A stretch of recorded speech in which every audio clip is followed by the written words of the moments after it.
Very special edition of the Glazov Gang at the Terranea. And our panel this evening this afternoon is the Mideast test. With us we have three titans this afternoon. Carolyn Glick, the senior contributing editor to the Jerusalem Post. She is the author of the new book, The Israeli Solution, a one-state plan for peace in the Middle East.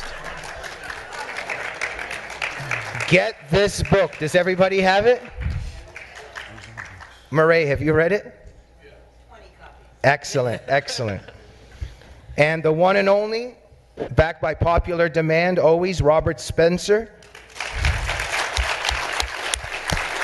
the director of Jihad Watch, who is the author of another book, many books. His upcoming book, Arab Winter Comes to America, The Truth About the War We're In, which will be published early this year by Regnery. April 14th. Run, don't walk. And Raymond Ibrahim, a Shulman Fellow at the Freedom Center. Thank you. And he is the author of the recent book, Crucified Again, Exposing Islam's New War on Christians. Let's begin with Carolyn Glick. You have a fascinating new book out. Daniel Greenfield wrote a superb book review on your superb book. One of the themes, integration instead of segregation, unity instead of partition. Carolyn, why don't you begin with us telling us a bit about your book? I wrote my book, The Israeli Solution, a one-state plan for peace in the Middle East. Buy several copies if you can. They're right outside. I bought it because I'm disturbed by the continuity of U.S. Middle East policy. I know in some of the earlier discussions we've been talking about how difficult it is for a democracy to sustain foreign policy over time because you have constant changes in government. So it's interesting that the one consistent policy that you have bipartisan support for in this country is the single most failed foreign policy the United States has ever undertaken, which is the proposition of the two-state solution for the Arab world's conflict with the Jewish state. This has been the centerpiece of the Middle East policy of Republican and Democratic administrations alike for the past 20 years. It has failed not only for the past 20 years, failed to bring peace, failed to bring stability, failed to bring security, and failed to bring any sort of positive projection of U.S. national values or national interests in the Middle East, or to secure any of those at home. The 20 years that we've so far experienced of failure follow 70 years of failure of this policy from 1920 until 1993, when it became the centerpiece of U.S. foreign policy. And it's really startling when you think about it that this has been the bipartisan position of U.S. governments when it has never succeeded. And I said to myself, it's time to start a discussion in the United States of why it is that it will never work, and what can replace it as a policy for contending with the Arab world's rejection of the Jewish people's right to self-determination and independence in our homeland. What could possibly be done from an American perspective, not to mention from an Israeli perspective, to try to make the region more peaceful, more secure, more liberal, more democratic, more reflective of American values and Israeli values, and more positively inclined towards American national security interests, and of course ensure Israel's survival and prosperity in the medium and long terms. And so that's why I wrote the book, and this is a discussion that has been taking place in Israel now for the past 20 years, or at least 15, because we've seen the failure of the two-state plan in our streets, in our cafes, in our homes, in our buses, in our schools, everywhere for the past 14 years since the collapse of the whole two-state model at Camp David in July 2000. And it's time to start this conversation here. What I propose is to ditch the whole concept of a Palestinian state, move beyond it, recognize that the Palestinian leadership from Haj Amin al-Husseini on to Mahmoud Abbas today have never wanted primarily to establish a Palestinian Arab state. Rather, all they seek, their primary and secondary and tertiary strategic objective, is the obliteration of the Jewish state. And given that that is the case, the answer to how to contend with this situation is to have more of what's good about the region and less about what's bad about the region, meaning more Israel, less Palestinian terrorism. And the way that you do that is for Israel to apply its laws to the West Bank of the Jordan River, Judea and Samaria, and simply govern it as part of Israel. Grant the Palestinians who live there permanent residency status with a path towards citizenship, just as Israel did successfully in 1967 in unified Jerusalem and in 1981 in the Golan Heights, and simply move past this. We have reached a brick wall. We have been at this brick wall, in fact, since September of 2000, when the Palestinians ditched even pro forma recognition of Israel and rhetorical willingness to make peace with Israel, and launched one of the largest terrorist campaigns ever seen against Israel and Israeli civilians. Move past this brick wall, climb up over it, and then continue to move forward. Such a policy, as I lay out in my book, will do a number of things to make the world a better place. And from an American perspective, what it would do is allow the United States to finally see the region as it is. Because I think one of the most debilitating aspects of American policymaking in the Middle East has been its reliance on the two-state model. Here, just to take a step back for a second, everybody who's everybody knows, right, that if you establish a Palestinian state, if you get peace between Israel and the Palestinians and have two states for two peoples west of the Jordan River, then we're going to reach a utopian situation overnight. Bill Clinton said that half of the terrorism in not only the region but throughout the world will simply disappear because everybody will be happy and everybody will be appeased and everybody will be satisfied with the outcome.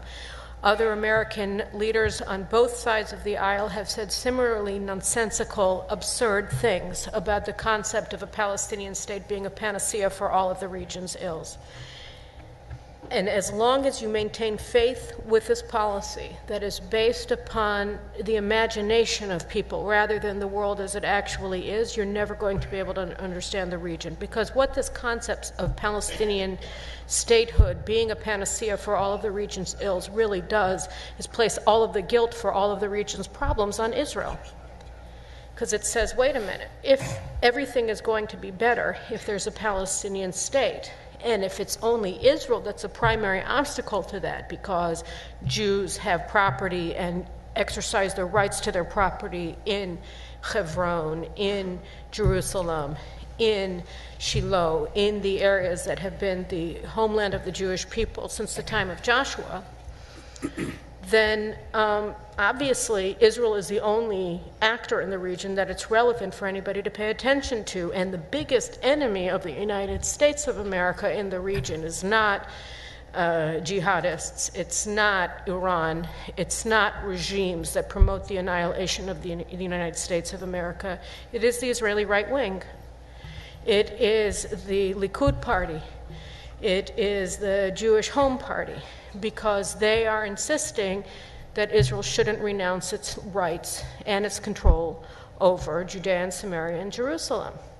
And so every aspect of American foreign policy should be dedicated to weakening the Israeli right, because they are all that stands between the entire world and an end to terrorism.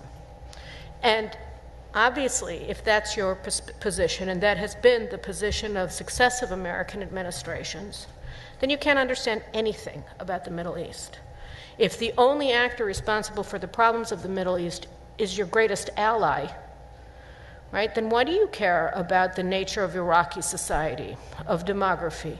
What do you care about the nature of the mullahs in Iran? What do you care about the nature of Islamic culture that demeans and persecutes women and girls as a matter of course, and denies religious liberty to anybody but the most extreme elements inside of Islamic religious practice? You don't have to care about any of those things. You just have to hate Benjamin Netanyahu, and you just have to say that Israel has to be constrained, and it has to exercise restraint in defending itself against wanton aggression at its borders and across its borders, whether from Gaza or Syria or Lebanon, whether from Ramallah or from Jenin. That is all you have to do.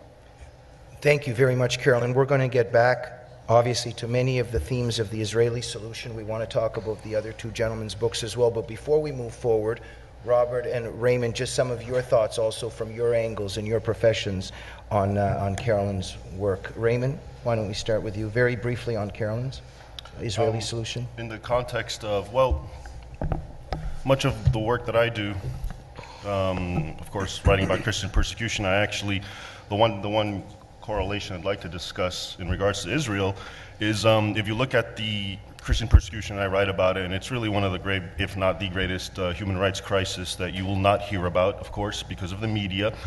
And if you really look at it, I believe there is actually a connection to why this is, and it has to do with trying to make Israel look bad. And the logic, in my opinion, is this. If you have, Islamic radicals, jihadis, etc., bombing Israel and screaming, Allahu Akbar or Islamic terms, and in other words, articulating their anger, rage through an Islamic paradigm, and they attack Israel, or they attack the United States. And then you have the same group burning a church, saying Allahu Akbar, etc., etc.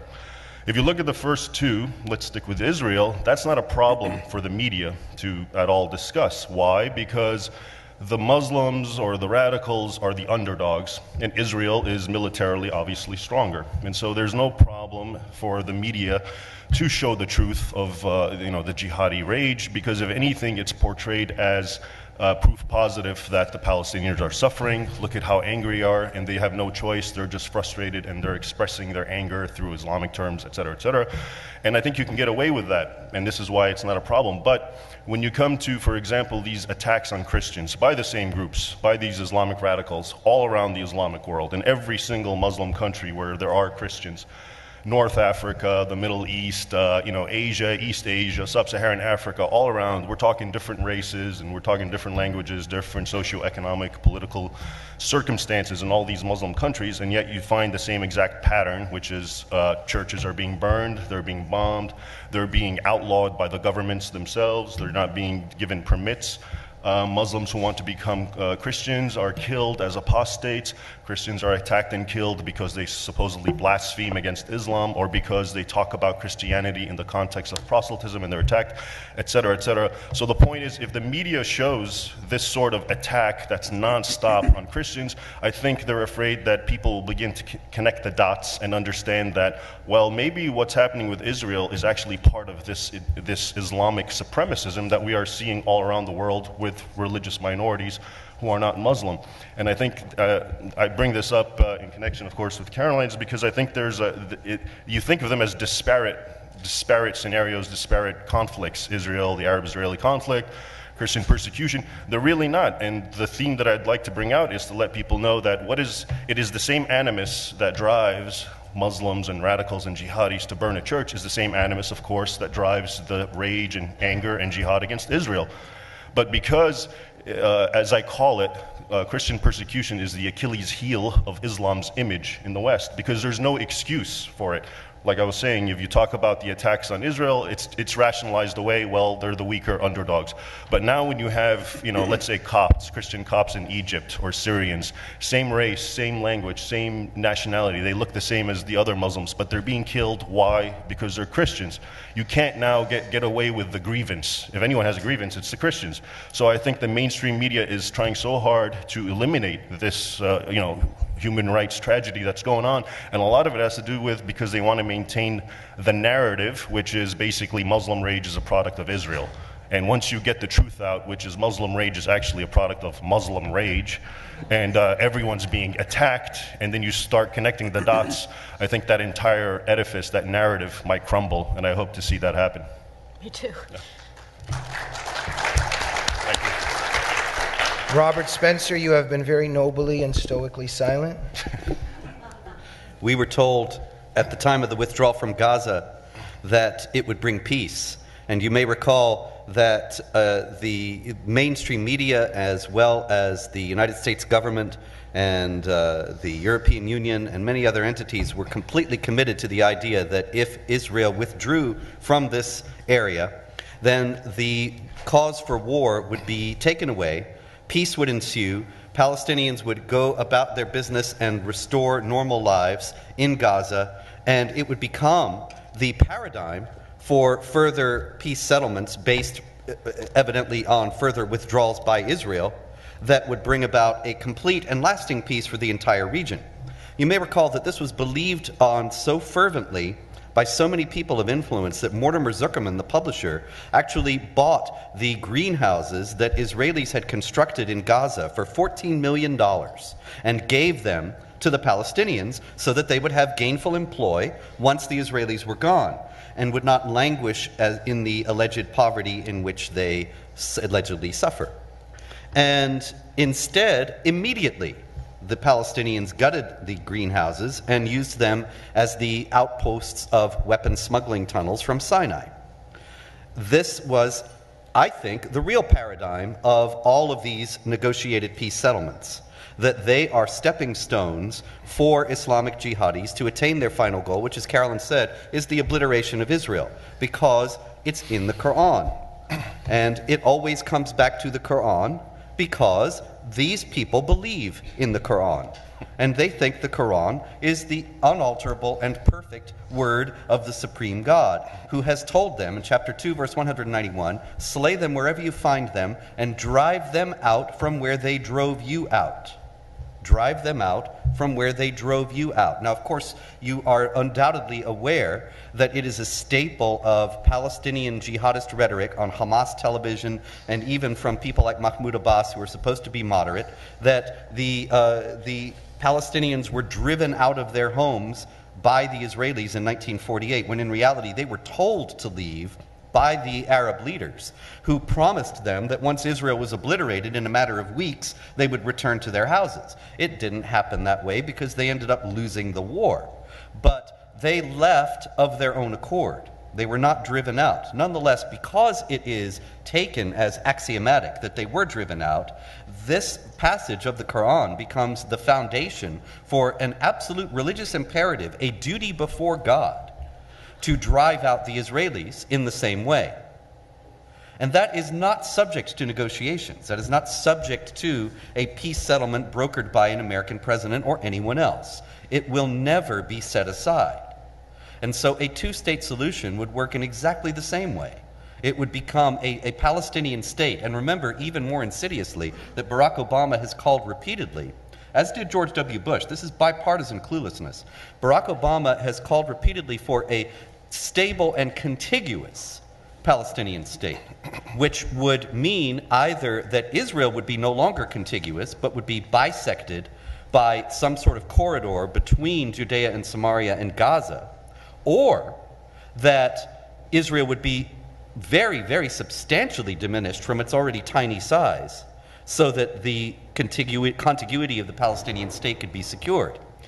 Whatever the case, this would mean a drastically weakened Jewish state facing yet another jihad base, which is what Gaza was inevitably destined to become.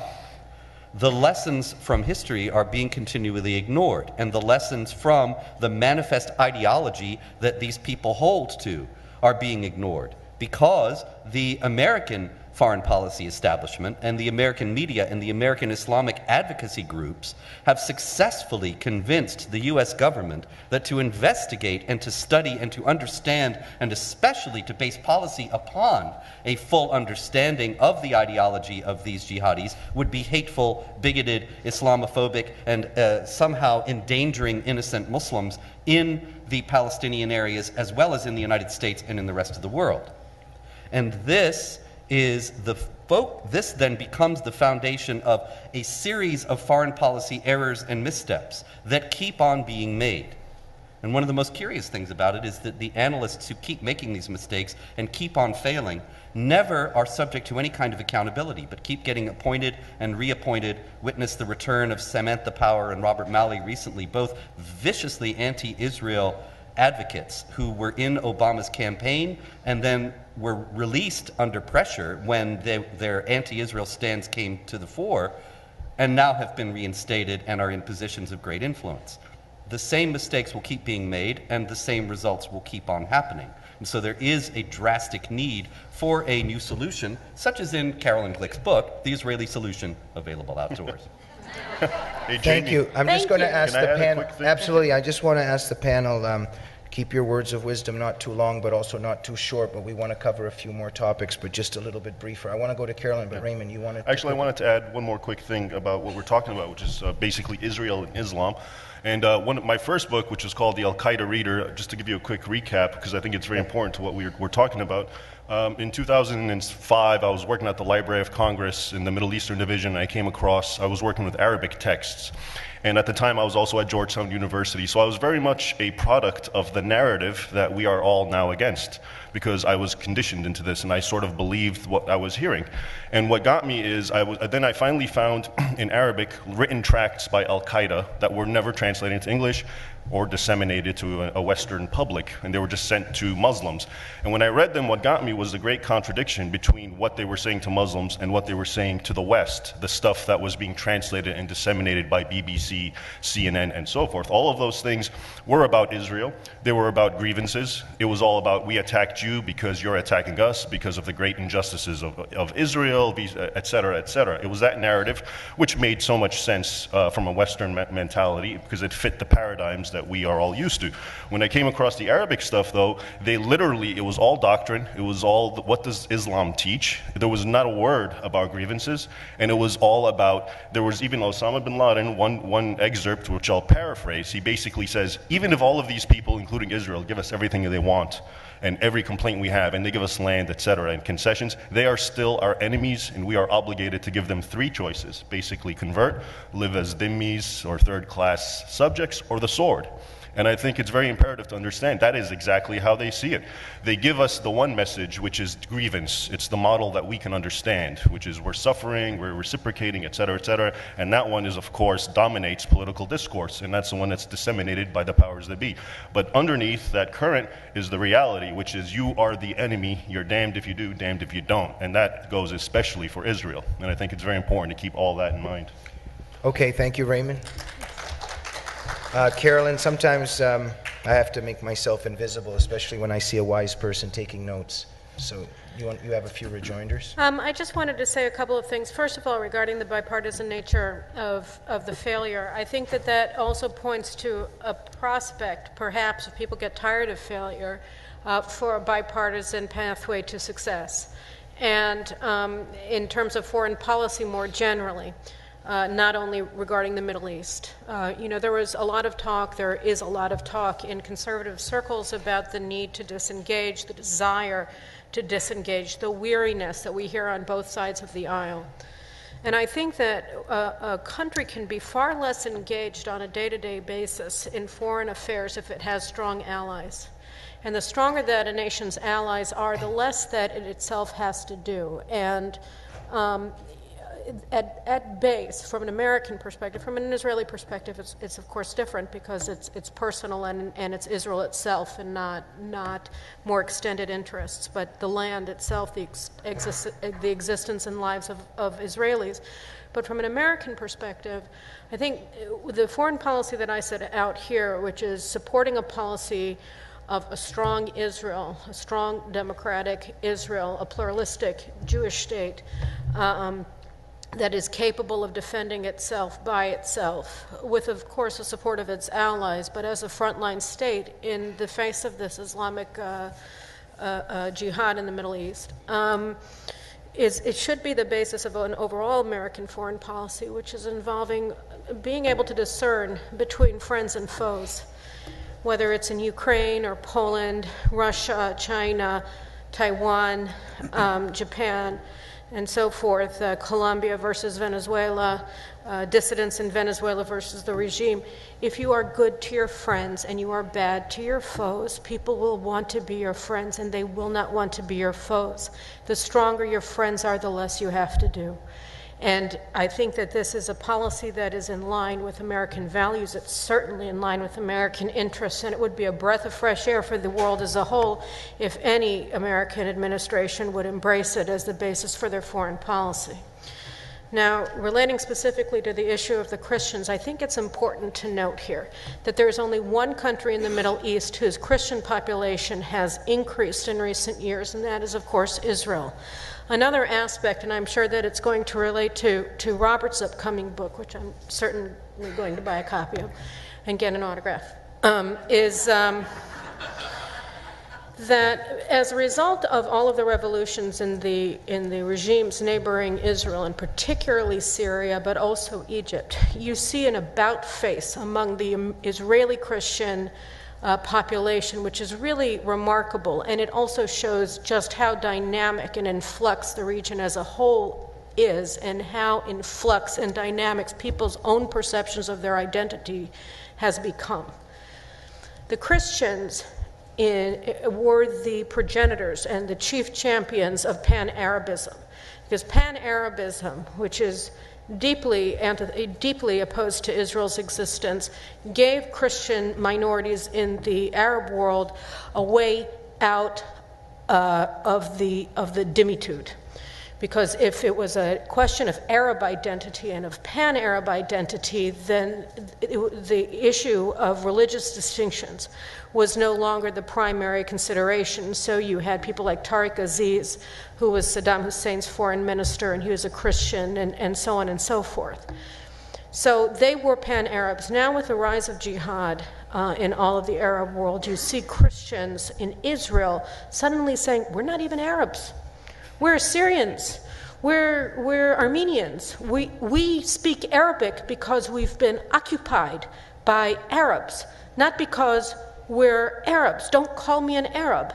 It's something that has never happened before, and the turnaround is breathtaking. We've had over a 300% increase in voluntary conscription rates in the Israel Defense Force by Christian Israelis over the past 2 years.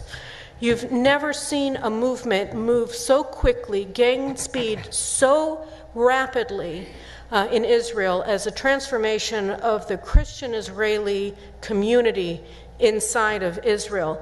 And I think that this is obviously something that the Israeli government is beginning reasonably and importantly, strategically to promote, but it also is a sign that we should be optimistic about the prospect of integrating Israel's Arab minority, whatever its size, into the Jewish state, because one of the consequences of what we're seeing in the Arab world is that the citizens of Israel, as well as the Palestinian Muslims in Judea and Samaria, are suddenly realizing that they want Israel. They don't want to let go of Israel under any circumstances, that Israel is the only country that will guarantee their lives, the lives of their families, and their capacity to live decent and good lives in a free country. So I think that that also is something very important that coalesces, I think, the work that all of us are doing. Thank you. Robert? Yes? Do you have a quick rejoinder? Because I got lots of questions, but maybe you want to touch on what was said, but weave in what the Arab winter comes to America is about. You want to? No, I'm saying that feel free to weave in your new book into I'll move from one to the other. Okay. It's interesting to note that just recently, in line with what Carolyn's saying, the Israeli government granted the Christians in Israel separate status when previously they had been classed as Arabs. Not distinguished from the Muslims, not distinct from the Muslims. But it was at the request, actually, of several Christian groups in Israel that they were granted a separate status. And this is a very important move. You may know that the Arab nationalist movement, as Carolyn said, was founded by Christian Arabs in order to get out from under the institutionalized discrimination that Islamic law mandated for Christians. They would identify together with the Muslim Arabs, but that ended up being that they were entirely co-opted to the Islamic foreign policy agenda and the Islamic agenda in general because they're such a small minority.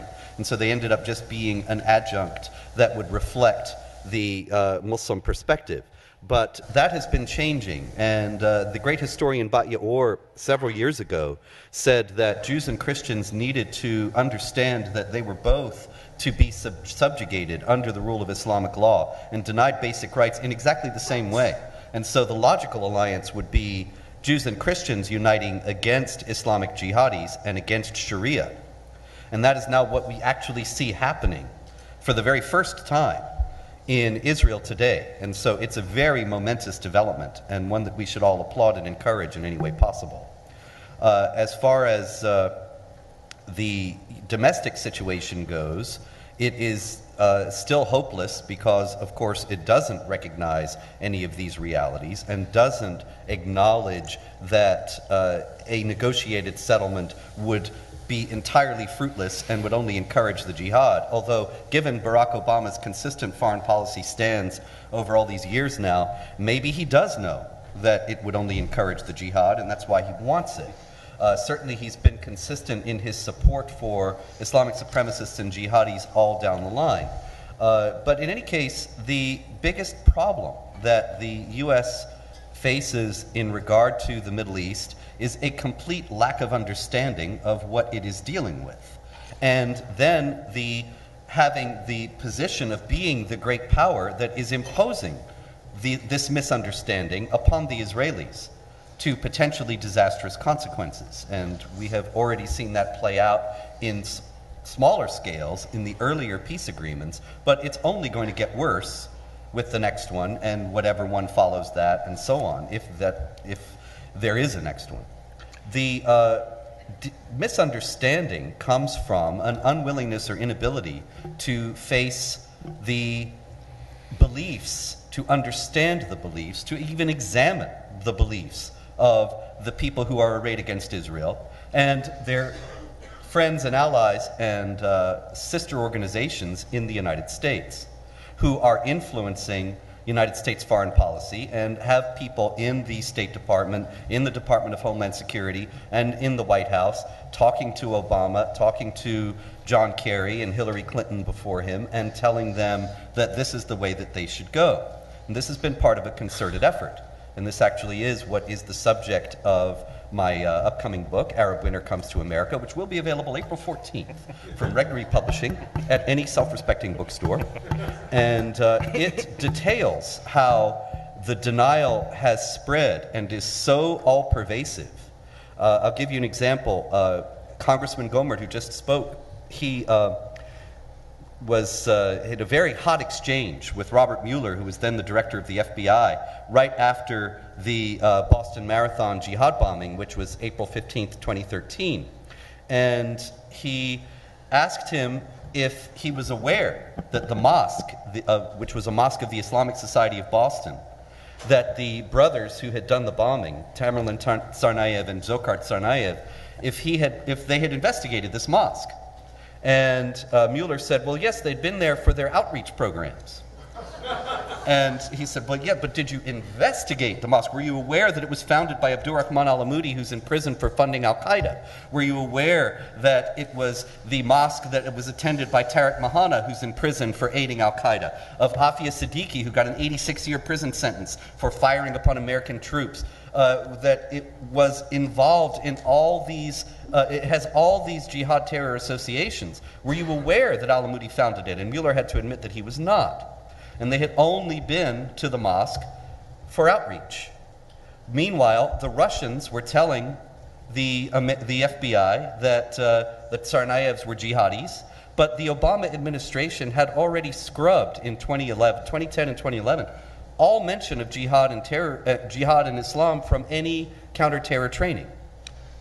And so how were the FBI agents who got this intelligence from the Russians equipped to respond to the threat? Well, they weren't at all. They didn't even probably understand it, because not only were all the materials scrubbed, but John Brennan, who is now the CIA director, promised these Muslim groups who had demanded that the terror manuals be scrubbed of all mention of Islam, he promised them that the agents who had been trained by people like me and others would be re-educated.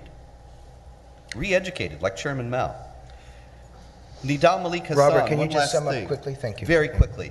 Nidal Malik Hassan, the Fort Hood jihad murderer, was promoted many times up the chain, even after it had been clear and he had frightened his colleagues with his jihadist statements, and people were talking about how they thought he might become violent. But not only was he promoted, he was given these favorable performance recommendations that said, this guy is very knowledgeable, and American troops, American service personnel can learn a lot from him about Islam. And they did at Fort Hood. The thing is that this whole establishment is much more afraid of Islamophobia and of offending Islam than it is of jihad terror. And it is this exact same phenomenon that leads to these misapprehensions in regard to the foreign policy regarding Israel. It is all about tiptoeing around the jihad threat, ignoring, denying, denigrating, downplaying it, and never facing it head on. And this is only going to lead to more and more jihad terror and more disaster. And what's the bad news? Ladies and gentlemen, I have to do something as smoothly as possible here. We've got 5 minutes left for the taping of the Glazov Gang, but afterwards, the most fascinating part will be the questions, and we'll have a little bit of a discussion with the audience, okay? So just to sum up quickly, the panel of titans I have here in the last 5 minutes, please briefly, but I want to ask this question. The Obama administration and Kerry is often referred to as kind of not understanding things or being stupid or being naive. I believe that they know very well what's going on. I believe it's a destructive intent. I believe that it's all deliberate what they're doing. I'd like a little bit of your insight into that, whether it's naivete or when they bully Israel, it's not because they're stupid, it's because they really do want to attack their own country and American allies. So naivete or destructive intent, and we'll finish with that, Carolyn. Well, I mean, I think that the Israeli defense minister expressed the views of the majority of Israelis when he called John Kerry obsessive and messianic. We do think that he's obsessive in the sense of completely neurotically pushing at a time when the entire region is falling apart this policy that's only going to make things worse by denying America's most important ally in the region of the ability to defend itself or to survive. So yes, it is obsessive and it's messianic towards the false god of the two-state solution. But don't worry, there is room for optimism, because the Israeli one-state plan is becoming the most talked about and most popular position in Israel in various forms. And the reason why help is coming is because the Israeli solution, I think, and my hope is that it will start a rational discussion in this country about the nature of America's alliance with Israel and its Middle East policy. And the more we talk about it, the faster we'll see a change for the better. So I'm actually optimistic about prospects for the future, but not for the immediate term when we have a neurotic, obsessive messianist running American foreign policy. Thank you. Robert? Naivete or destructive intent? Well, I guess I would say naivete on the part of Thurston Howell III in the State Department, but certainly destructive intent on the part of Barack Obama. His positions have been clear.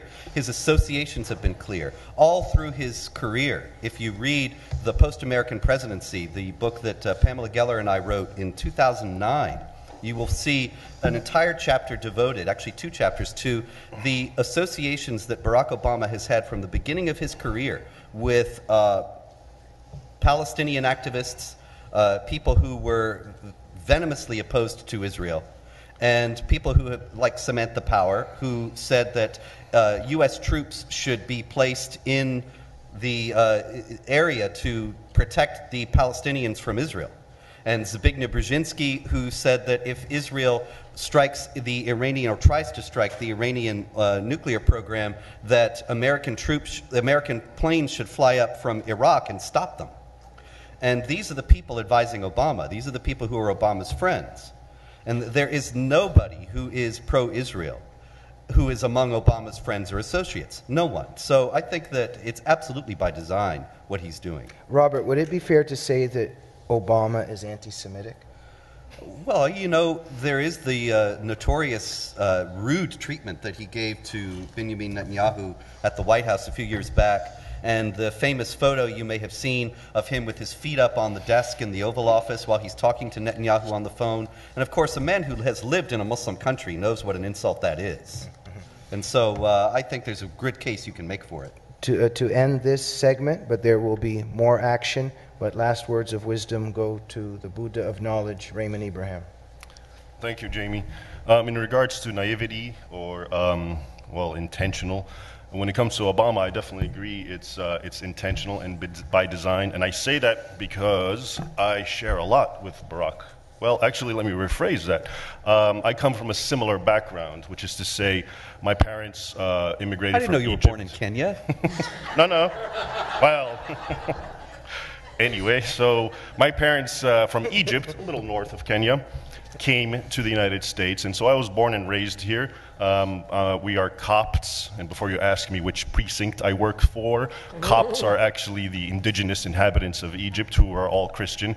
But based on my own upbringing, born and raised in the United States, but from parents from that background, and having actually traveled and visited Egypt and other countries, I have developed an instinct to know how Islam is and how it thinks before I even started to study it formally, because of just that sort of background. Now, if you look at Barack Hussein Obama, who has something of a similar background and who's actually went into or was brought up in schools, madrasas, Islamic schools in Indonesia, and his father was a Kenyan Muslim, etc. His adopted father, Indonesian Muslim, and this and that. I am convinced that this man, he doesn't have to even study Islam formally, but that he has to know instinctively the supremacist sort of element that we've been discussing here. And so for him to think or to take the line that, if we just appease or apologize or do this, I know he knows way better than that. And I can see another president, maybe a George W. Bush being naive when it comes to things of Islam.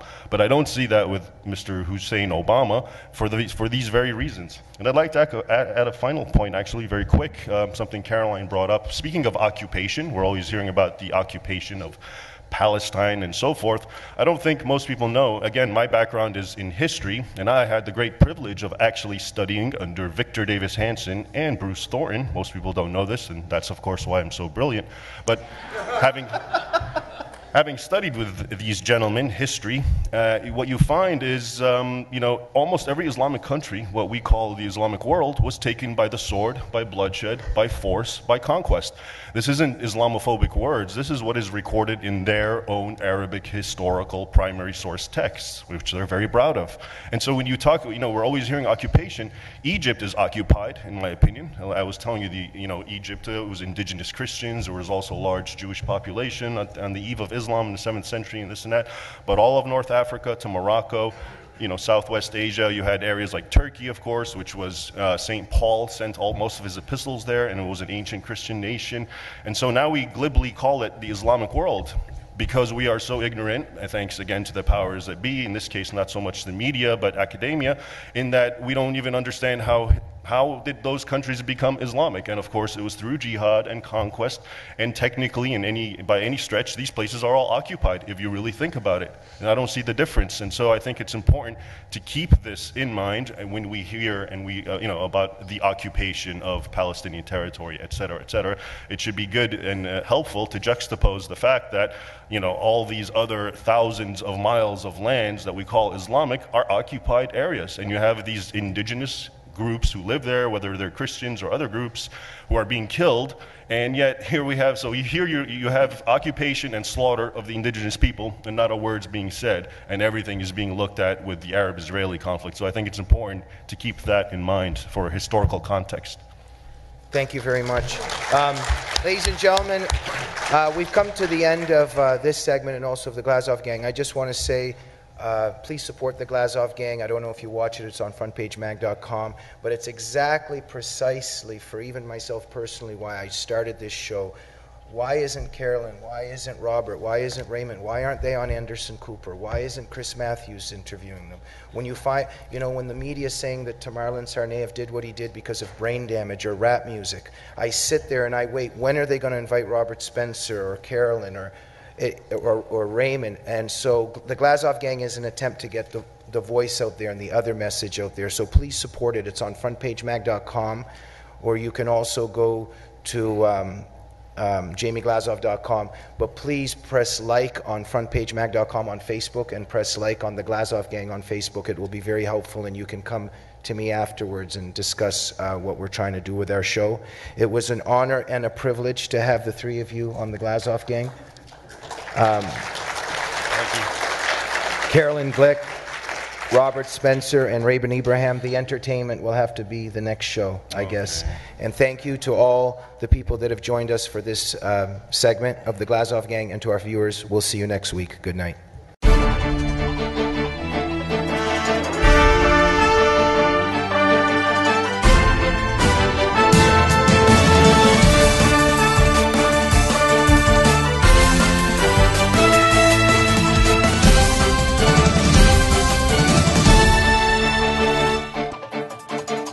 Now, ladies and gentlemen, these are all very serious topics, but the Glazoff Gang also comes sometimes with a little bit of fun and cheer and entertainment.